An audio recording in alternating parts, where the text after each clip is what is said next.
नमस्कार दोस्तों, स्वागत है आपका स्टडी फॉर सिविल सर्विसेज में। वीडियो को पूरा देखिए। कोई भी आपका फीडबैक है, कोई सजेशन है, तुरंत वीडियो में कमेंट करके जरूर बताइए। अच्छा लगे तो वीडियो लाइक जरूर कर लीजिए और ऐसे वीडियो लगातार फ्री में पाने के लिए चैनल को तुरंत सब्सक्राइब कर लीजिए और बेल आइकन को जरूर टैप कर लीजिए ताकि आगे भी सारे वीडियो आपको मिलते रहे। यूट्यूब में फॉलो करते हैं तो प्लीज ये वाला फ्री टेलीग्राम चैनल जरूर ज्वाइन कर लीजिएगा। सारे नोटिफिकेशन, सारे अपडेट यहीं पे आते हैं, ध्यान रखिएगा। स्टडी फॉर सिविल सर्विसेज का कोई भी पेड ग्रुप अगर आपको ज्वाइन करना है तो सिर्फ 856480560660897523864455 यही नंबर है हमारे, सिर्फ जहां पे कॉल या व्हाट्सएप कर सकते हैं।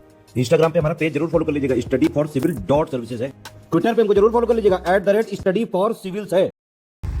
दोस्तों, आज से शुरू होने जा रही है पर्यावरण और पारिस्थितिकी से संबंधित ये महत्वपूर्ण श्रृंखला और इसका पहला वीडियो आप देख रहे हैं। ये हिंदी माध्यम की श्रृंखला है।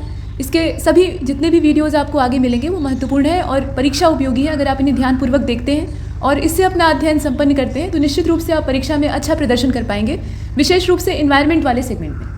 तो शुरू करते हैं। किसी भी चीज़ को जब पढ़ा जाता है तो सबसे पहले ये जानना आवश्यक होता है कि हम पढ़ क्या रहे हैं। तो हम पढ़ रहे हैं पर्यावरण और पारिस्थितिकी, इन दोनों के बारे में। पारिस्थितिकी को हम बाद में समझेंगे क्योंकि उसका संबंध पर्यावरण से है। सबसे पहले तो ये जानना आवश्यक है कि पर्यावरण की सही परिभाषा क्या है। तो परिभाषा वही है जो आपने किताबों में पढ़ रखा है, कुछ नया नहीं। उसी चीज़ को यहाँ देखना है तो एक बार देख लेते हैं। ये दो शब्दों से मिलकर बना हुआ शब्द है परि और आवरण। परि मतलब होता है हमारे चारों ओर उपस्थित वस्तु या कोई भी चीज़, और आवरण मतलब होता है जो चारों ओर से हमें घेरे या फिर ढके, ऐसी वस्तु को आवरण कहते हैं। अब वो गाड़ी का कवर हो सकता है या आपके घर में जो दैनिक घरेलू सामान है उनके ऊपर डाला गया कवर हो सकता है, या किसी के ऊपर कोई आवरण डाल दे, मतलब कोई भी ढक्कन डाल दे तो उसको आवरण कहा जा सकता है, जो कि उसे ढक रहा है, चारों ओर से घेर भी रहा है और ढक भी रहा है। तो पर्यावरण बिल्कुल ऐसा ही करता है। वो हमें चारों ओर से घेरता है, परि का यहाँ पे अर्थ सार्थक होता है, और उसके बाद वो हमें ढके रहता है, चारों ओर से सुरक्षित रखता है। ढकने का मतलब ये नहीं कि वो हमें नुकसान पहुंचाता है, वो हमारी सुरक्षा करता है, हमें पोषण देता है। तो यहाँ तक बात बहुत अच्छी लगती है कि पर्यावरण एक ऐसा दायरा है या घेरा है जो कि हमें चारों ओर से घेर कर प्रोटेक्ट करता है, हमें पोषित करता है और बढ़ने के अवसर देता है, विकसित होने के अवसर देता है। इसके अंदर तमाम घटक हैं, जैविक अजैविक, जो भी आप देखेंगे वो आगे चलेगा। लेकिन समस्या तब होती है, यहाँ तक तो ठीक है, जब इस ढक्कन या इस आवरण के अंदर छेद होने लगते हैं, यानी ये जीर्ण होने लगता है और फटने लगता है, मतलब पर्यावरण को नुकसान पहुंचने लगता है, तब समस्या खड़ी होती है। और यही वजह है कि हम यहाँ पर पर्यावरण और पारिस्थितिकी का अध्ययन कर रहे हैं। जागरूकता फैलाने के उद्देश्य से इसे पाठ्यक्रम का हिस्सा बनाया गया और फिर सिविल सर्विसेज के जो एग्ज़ाम्स होते हैं, चाहे वो स्टेट लेवल के हों चाहे केंद्रीय सिविल सेवा परीक्षा हो, उसमें इसे शामिल किया गया ताकि एक सिविल सेवक की हैसियत से पर्यावरण के विषय में जागरूक आप भी हों। तो आइए देखते हैं। ये तो परिभाषा हमने देखी। पर्यावरण उन सभी भौतिक और रासायनिक तथा जैविक कारकों की कुल इकाई है। अब यहाँ इसकी और थोड़ी विस्तृत और अच्छी वाली परिभाषा हम देख रहे हैं। एक सामान्य तो हमने देख ही लिया है।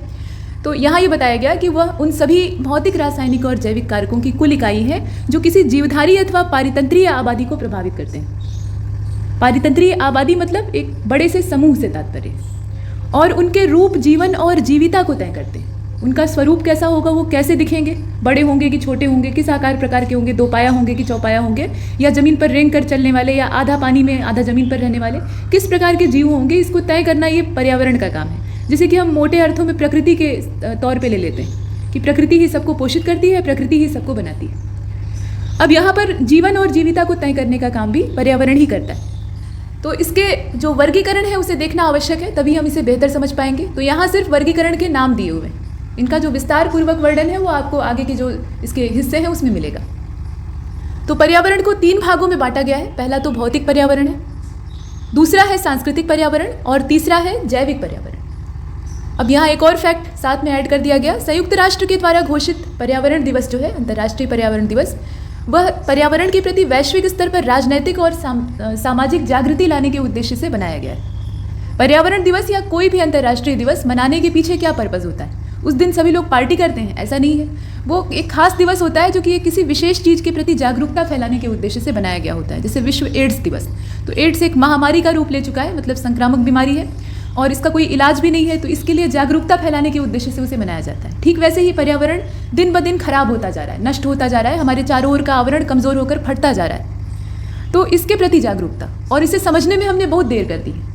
शुरुआत जब मानव सभ्यता की हुई थी तब तो हम विकास करने की होड़ में इतना तेज गति से आगे भाग रहे थे कि हमें इस बात का जरा भी ध्यान नहीं था कि हम प्रकृति को कितना नुकसान पहुंचा रहे हैं। आप सुनते हैं कि इंग्लैंड में इंडस्ट्रियल रिवॉल्यूशन होती है और उसके बाद मशीनों का जब इजाद हो जाता है तो प्रोडक्शन बेहिसाब बढ़ जाता है, और जो यूरोपियन कंट्रीज़ थी वो अपनी अपनी कॉलोनीज़ खोज के वहाँ से अपना जो शोषण का काम है या वहाँ से दोहन का काम है वो करते हैं, कच्चा माल ले जाते हैं। मतलब उत्पादन करके बेहिसाब दौलत कमाने के पीछे इंसान भागता है।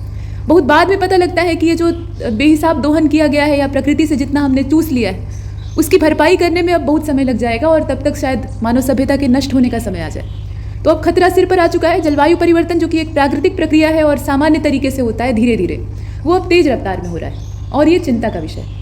गर्मी फैलती जा रही है, गर्मी की मात्रा बढ़ती जा रही है, वर्षा और जाड़े के मौसम जो है वो सिकुड़ते जा रहे हैं, मतलब मौसम में असामान्य परिवर्तन हो रहे हैं। तो ये सब पर्यावरण के व्यतिक्रम के ही लक्षण हैं, ठीक है। तो इसलिए हमें जानना आवश्यक है और ये जो विश्व पर्यावरण दिवस है इसको मनाने के पीछे भी यही उद्देश्य है। तो यहाँ जो तारीख है उसे आप देखें, 1972 की ये बात है, ज़्यादा पुरानी नहीं है। आप ध्यान से देखिएगा, बहुत पीछे की बात नहीं कही जा सकती। 5 जून से लेकर 16 जून तक की जो तारीख थी उसमें संयुक्त राष्ट्र महासभा के द्वारा एक सम्मेलन आयोजित किया गया जिसको नाम दिया गया विश्व पर्यावरण सम्मेलन।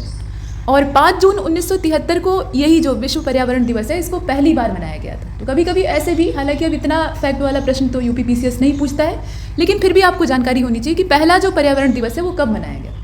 क्योंकि कई बार इस तरह के प्रश्न स्टेटमेंट में दे दिए जाते हैं, 3-4 स्टेटमेंट होते हैं और उसमें से जो गलत है उसकी तलाश आपको करनी होती है, तो सही का आपको पता होना चाहिए। तो यहाँ देखिए 1973 में 5 जून की तारीख में पहला पर्यावरण दिवस सेलिब्रेट किया गया।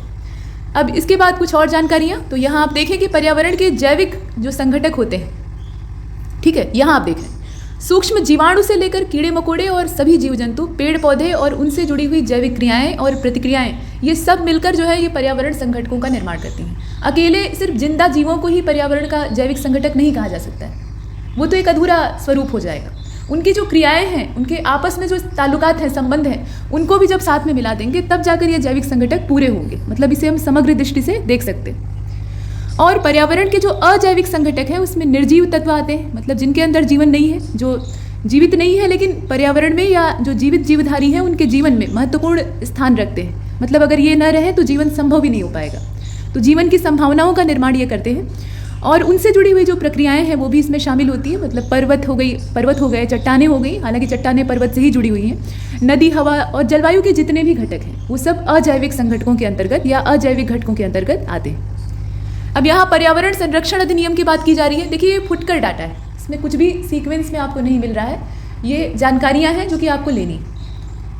तो पर्यावरण संरक्षण अधिनियम ये 1986 का है और इसके हिसाब से पर्यावरण, अब इसकी परिभाषा देखिए, ये हमारा जो पर्यावरण संरक्षण अधिनियम है इसमें परिभाषा क्या दी गई है। पर्यावरण किसी जीव के चारों ओर घिरे भौतिक और जैविक दशाओं और तथा उसकी अंतरक्रिया को अपने अंदर समेटता है, यानी सम्मिलित करता है।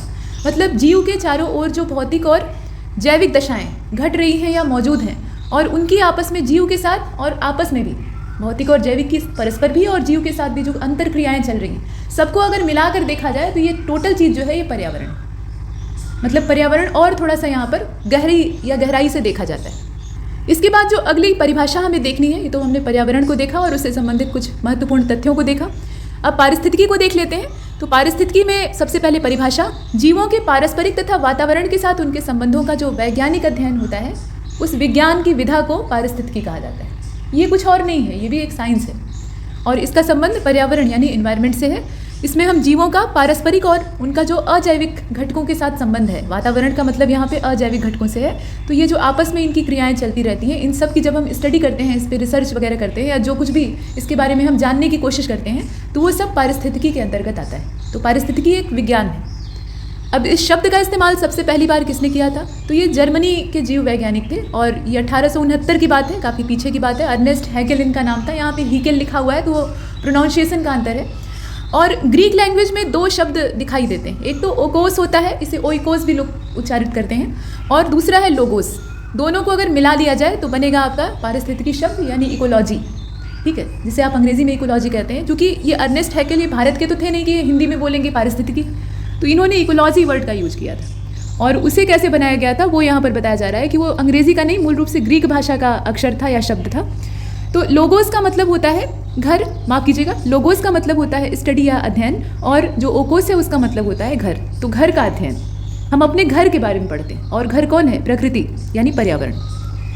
अब यहाँ पर यह बताया गया कि पारिस्थितिकी को जीवों के पारस्परिक तथा वातावरण के साथ उनके संबंधों तथा वैज्ञानिक अध्ययन के रूप में परिभाषित जब किया जाता है तो यही जो विधा है, यही विज्ञान की विधा पारिस्थितिकी कहलाती है। परिभाषा हमने शुरुआत में भी देख ली है। और इसमें जीवों और पर्यावरण के जैविक और अजैविक घटकों के बीच संबंधों पर बहुत ज़्यादा बल दिया जाता है, क्योंकि वही चीज़ इसका आधार है। उसके अलावा और वो नहीं पढ़ेंगे तो और क्या पढ़ेंगे। पारिस्थितिकी के अंतर्गत न केवल जीवों तथा उनके वातावरण के बीच में परस्पर संबंध का अध्ययन किया जाता है, बल्कि उनकी समष्टियाँ, उनके समुदाय, पारितंत्र, बायोम और जैवमंडल यानी पूरा जो समूह है उनका, उसके बारे में हम पढ़ते हैं। छोटे समूहों के बारे में और उन छोटे छोटे समूहों से मिलकर जो बड़ा समूह बनता है उन सभी के बारे में हम देखते हैं। अब यहाँ इसके स्तरों को देख लेते हैं कि पारिस्थितिकी को हम इसका अगर संगठन देखें तो इसके स्तर कौन कौन से हैं और इन्हें पढ़ने में तभी सुविधा भी होगी। तो पहला तो स्तर इसका एक जीव है, मतलब एक इकाई से हम स्टार्ट करते हैं, एक चीज़ से, सिंगल यूनिट से। तो यहाँ जीव यानी जिसे हम व्यष्टि कहते हैं वो अध्ययन की मूल इकाई है। सब कुछ इसी पर आधारित है, इसी के चारों ओर घूमता रहता है। और जब बहुत सारे जीव आपस में मिलते हैं, उनका एक झुंड तैयार हो जाता है तो उसको कहते हैं समष्टि। एक सिंगल जीव है तो उसको व्यष्टि कहेंगे, और इनका जब झुंड इकट्ठा हो गया तो उसको समष्टि कहेंगे। लेकिन अब यहाँ पर यह भी बताया गया कि इनके विभिन्न समष्टि वाले जीव एक निश्चित क्षेत्र में रहते हैं और आपस में संबंध, मतलब एक जैसे दिखने वाले जीवों का जो ग्रुप है उसको यहाँ पर परिभाषित किया गया है, जो दूसरा स्तर है उसमें। और ये भी बताया गया है कि अलग अलग समष्टि में रहने वाले जीव जब एक ही क्षेत्र या एक ही दायरे में निवास करने लगते हैं, क्योंकि उनके लिए अनुकूल परिस्थितियाँ वहाँ होती हैं, तो वो आपस में संबंधित होते हैं, उनका आपस में तालमेल होता है। वो या तो मैनेज नहीं कर पाते हैं तो उसमें से कोई एक प्रजाति वहाँ से हट जाती है, और नहीं तो दोनों का ताल्लुक आपस में आराम से बैठ जाता है, तो दोनों वहाँ बने रहते हैं और एक दूसरे को या तो फायदा पहुँचाएंगे या नुकसान करेंगे, और नहीं तो एक दूसरे के ऊपर निर्भर ही रहेंगे। ये हमने देखा। तो वो परिस्थितियाँ हम आगे देखेंगे, उस पर ये अध्ययन करेंगे कि दो जीव जातियाँ जब एक दूसरे के ऊपर निर्भर होती हैं या एक दूसरे से संबंधित होती हैं तो उनमें किस किस तरह की कंडीशन होती है।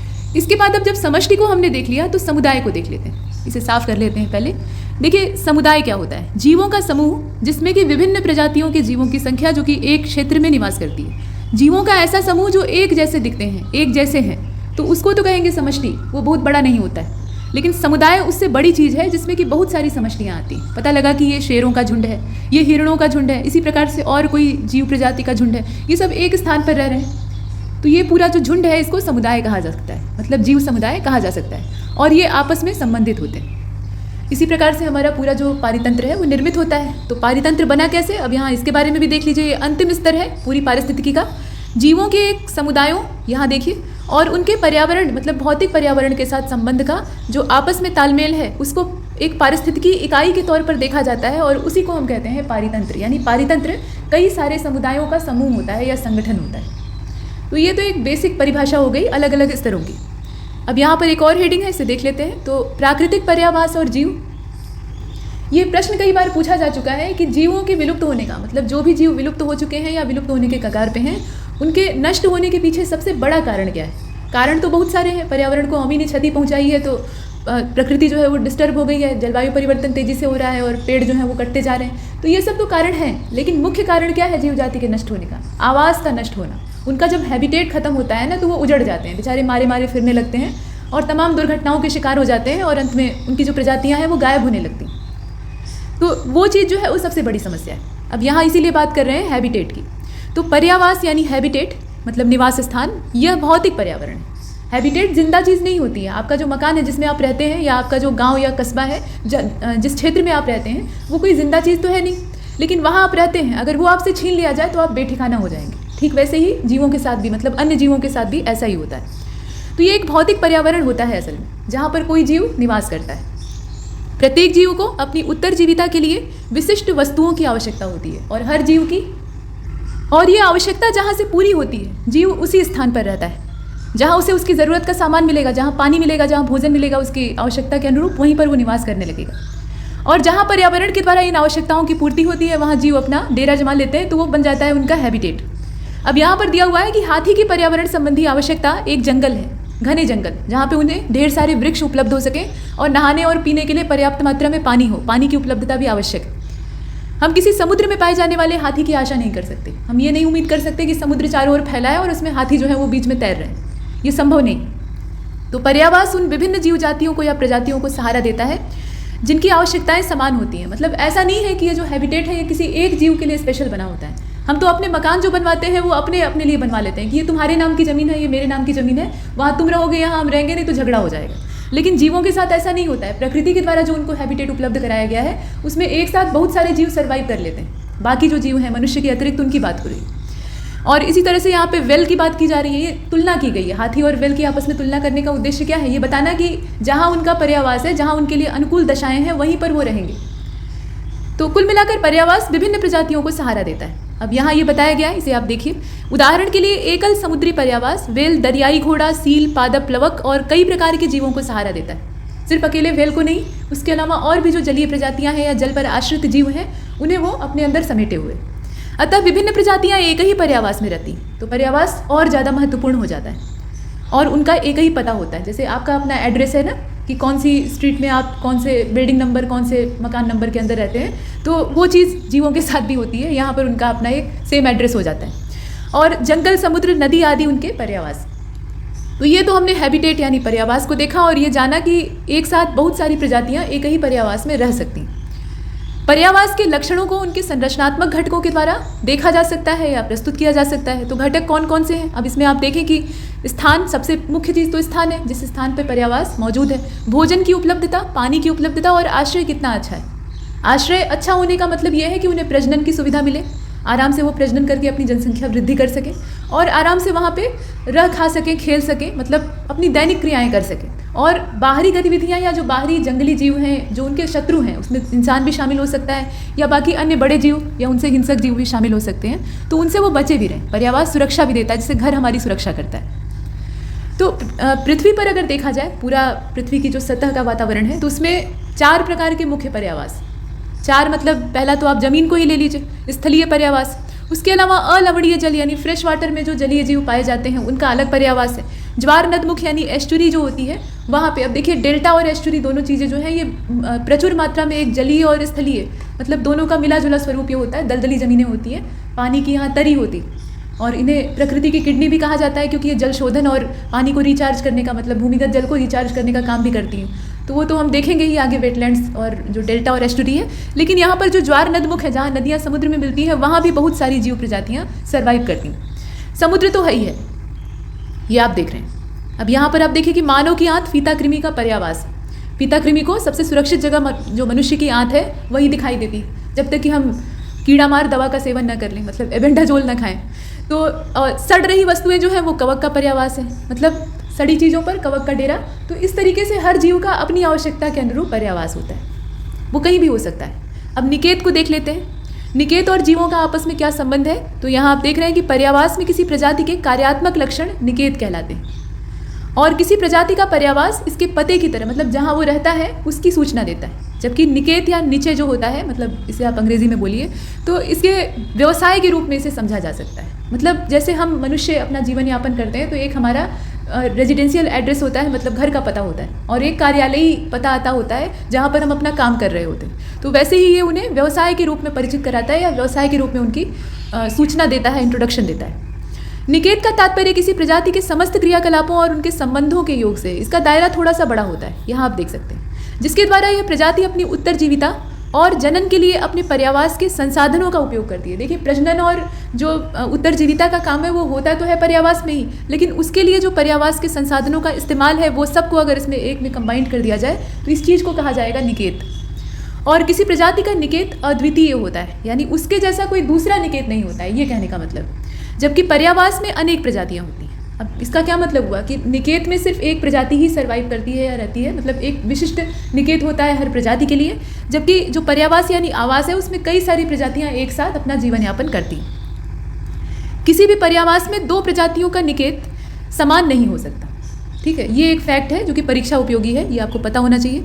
और इसका कारण क्या है, मतलब क्यों नहीं समान हो सकता? देखिए, विज्ञान में कोई भी चीज़ जब कही जाती है तो उसके पीछे तर्क होता है, उसको ऐसे ही नहीं मान लिया जाता है। तो यहाँ भी वही बात है, कारण जाने बिना आप कैसे मानेंगे? तो कारण ये है कि यदि 2 प्रजातियों का निकेत एक हो जाएगा तो इनमें एक दूसरे के साथ कंपटीशन होगा।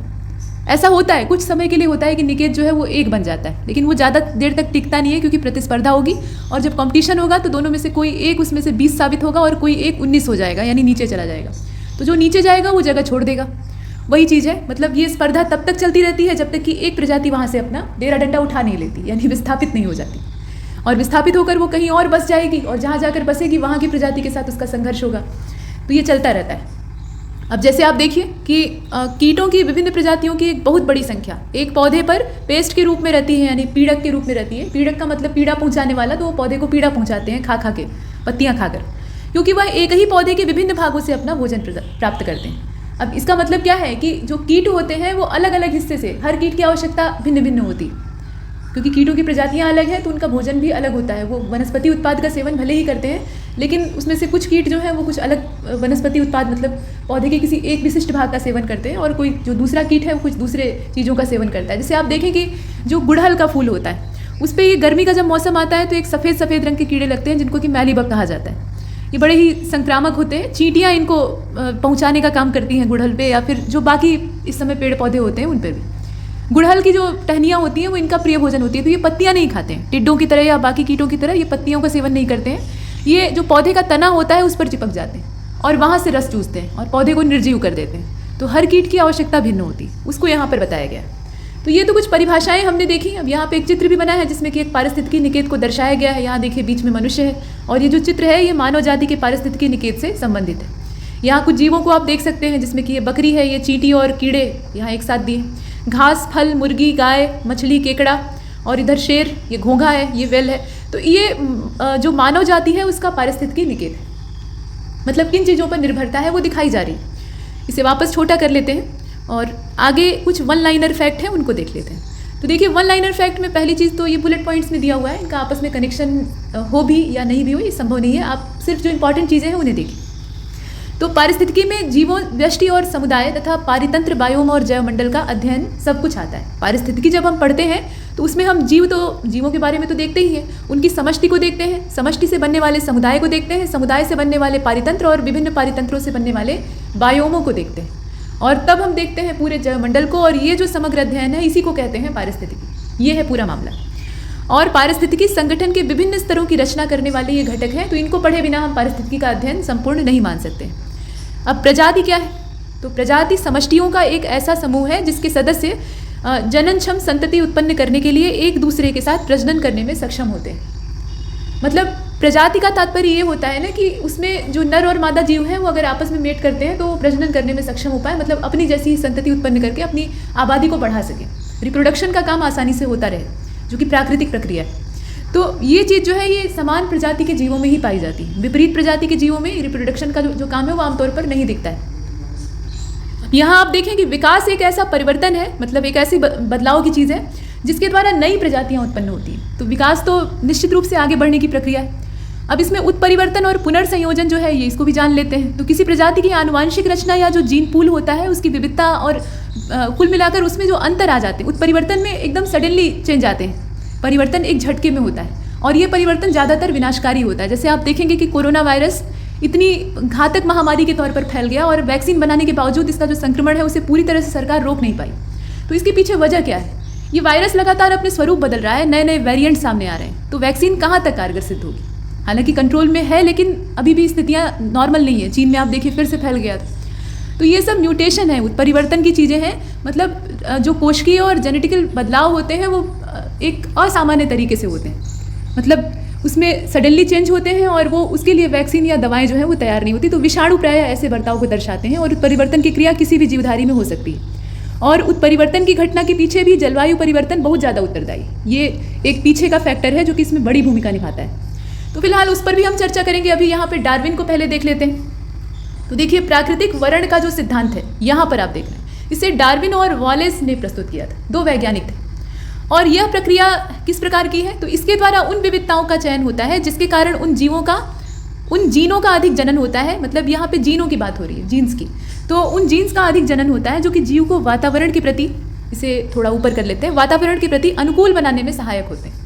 अनुकूलन का सिद्धांत, मतलब जो जीव अनुकूल नहीं बन पाएगा वातावरण, बदलते वातावरण के हिसाब से वो नष्ट हो जाएगा, ये प्राकृतिक नियम है। इसको जैव वैज्ञानिक है वो मानते भी हैं। तो यहाँ वही चीज़ है। तो उस प्रकार के जीन्स हमारे शरीर में या जीवधारियों के शरीर में ज़्यादा जनरेट होते हैं प्राकृतिक प्रक्रिया के परिणाम स्वरूप, जिसके द्वारा हम बदलते वातावरण में सर्वाइव कर सकें या जी सकें। विकास के द्वारा जाति उद्भवन होता है और नई प्रजातियां पैदा होती हैं। और विलगन की प्रक्रिया क्या है इसको भी देख लेते हैं। ये सब वन लाइनर फैक्ट है, इनका आपस में कनेक्शन आवश्यक नहीं है। तो ये दो मुख्य प्रकार से होता है, एक तो भौगोलिक विलगन होता है और दूसरा जनन विलगन होता है। भौगोलिक विलगन के परिणाम स्वरूप जो विभिन्न प्रजातियों के सदस्य होते हैं उनके द्वारा प्रजनन करने के कारण नई प्रजातियों की उत्पत्ति होती है। मतलब दो अलग अलग प्रजातियों का आपस में संपर्क होता है और उनके द्वारा जो प्रजनन की प्रक्रिया अपनाई जाती है उससे एक नई ही प्रजाति ईजाद होती है।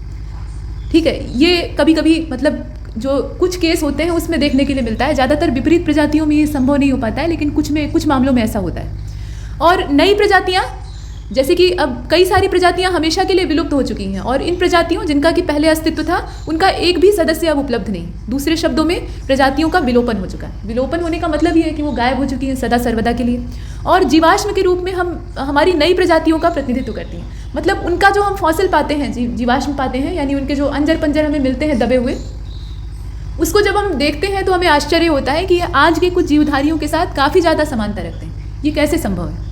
तो ये इसी प्रकार से जो प्रजातिगत विलगन होता है ना, विलग होने की प्रक्रिया यानी अलग होने की प्रक्रिया, उसी का परिणाम है। जेनेटिकल जो बदलाव होते हैं उसमें अगर दो भिन्न प्रजातियां आपस में संसर्ग करती है तो उसके द्वारा जो रिप्रोडक्शन का प्रोसेस होता है उसमें एक नई ही प्रजाति बनकर सामने आती है। और ये एक पीढ़ी में आने वाला परिवर्तन भी नहीं है, धीरे धीरे आता है। तो ये हमने देखा। अब आगे चलते हैं। जनसंख्या यानी समष्टि परस्पर प्रजनन करने वाले जीवों का एक ऐसा समूह है जो कि किसी विशेष समय में विशेष भौगोलिक क्षेत्र में पाई जाती है। और किसी जनसंख्या के लक्षण में क्या क्या चीज़ें आती हैं उसे भी आप देखिए। तो जनसंख्या घनत्व आता है, जन्म दर आती है, मृत्यु दर आती है, परिक्षेपण आता है। परिक्षेपण का मतलब क्या? अप्रवास और प्रवास, ये दोनों आते हैं इसमें। आयु वितरण आता है और लिंग अनुपात जो है वो तो आवश्यक ही है। लिंग अनुपात से हमें ये पता लगता है कि प्रति जो नर प्रजाति है, या जैसे पुरुष और महिलाओं में लिंगानुपात देखा जाता है, वैसे ही नर मादा किसी भी जीव प्रजाति में लिंगानुपात उसका देखते हैं। और इसके आधार पे हमें ये भी पता लगता है कि जो जनसंख्या की स्थिति है वो किधर जाने वाली है। तो ये चीज़ें हमने देखी। अब पारिस्थितिकी अनुक्रम की बात कर लेते हैं। तो पारिस्थितिकी अनुक्रम किसी समुदाय की संरचना में होने वाला क्रमिक परिवर्तन है। ये एक झटके में नहीं हो जाता है उत्परिवर्तन की तरह से, ये क्रमवार तरीके से होता है। और प्राथमिक अनुक्रम उन क्षेत्रों में होता है जहाँ पहले कोई समुदाय था ही नहीं।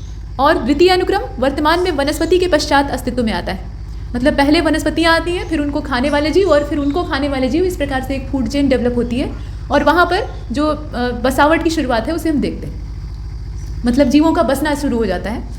अब जैविक अन्योन क्रिया क्या है? तो जैविक अन्योन क्रिया वह अन्योन क्रिया है जो कि एक ही प्रजाति के सदस्यों के बीच में अंतर जातीय या विभिन्न प्रजातियों के सदस्यों के बीच में हो सकती है।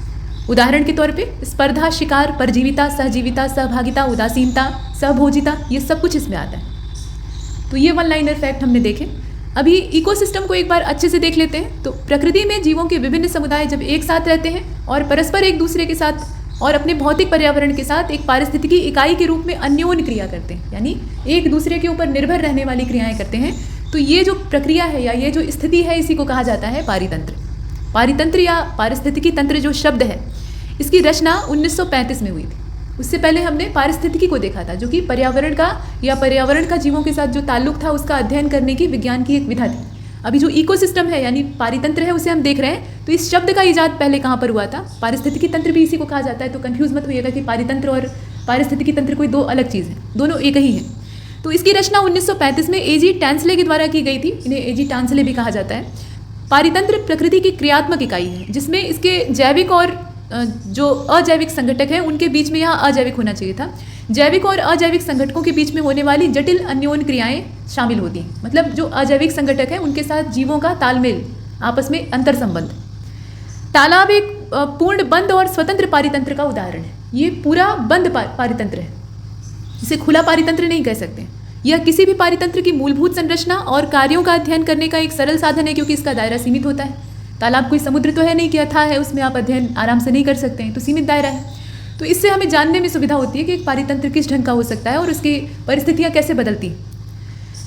अब यहाँ आप देखें कि सौर ऊर्जा पर यह काम करता है। तो जो पारिस्थितिकी तंत्र है या हमारा पर्यावरण है उसका ऊर्जा का मूल स्रोत तो सूर्य ही है। सूर्य से प्राप्त होने वाली ऊर्जा ही हमें जीवन देती है, चाहे वो समुद्री जीवन हो या फिर स्थल का जीवन हो, और अपने जैविक समुदाय को साम्य अवस्था में ये बनाए रखता है। तो ये तो तालाब के पारितंत्र की हमने बात की। अब पारिस्थितिकी तंत्र प्रकृति की कार्यात्मक इकाई यानी फंक्शनल यूनिट के रूप में जानी जाती है। ये जो फंक्शनल यूनिट होती है ये हमेशा क्रियाशील रहती है, यानी चलायमान रहती है। एक पारिस्थितिकी तंत्र जलाशय की एक बूंद जितना छोटा हो सकता है, क्योंकि सूक्ष्म जीवों का आकार तो बहुत छोटा होता है, तो एक बूंद में लाखों करोड़ों सूक्ष्म जीव हो सकते हैं, और इसे सूक्ष्म पारिस्थितिकी तंत्र यानी माइक्रो इकोसिस्टम कहा जाता है। तो इकोसिस्टम बहुत बड़ा हो सकता है और बहुत छोटा भी हो सकता है, ये कहने का मतलब। पारितंत्र की या पारिस्थितिकी तंत्र की विचारधारा को कार्ल मोबियस ने बायोसिनोसिस तथा फोर्ब्स ने माइक्रोकॉस्म के नाम से संबोधित किया था। ये दो नाम आप जानते रहिए। बायोसिनोसिस किसने कहा था? कार्ल मोबियस ने कहा था, और फोर्ब्स के द्वारा कहा गया था माइक्रोकॉस्म। ये दो चीज़ें हमने देखी। मतलब पारिस्थितिकी तंत्र तो है ही है, लेकिन उससे जुड़ी हुई जितनी भी विचारधाराएं हैं उनको अगर एक साथ पढ़ा जाए तो उन्हें इन दो अलग अलग नामों से पुकारा गया।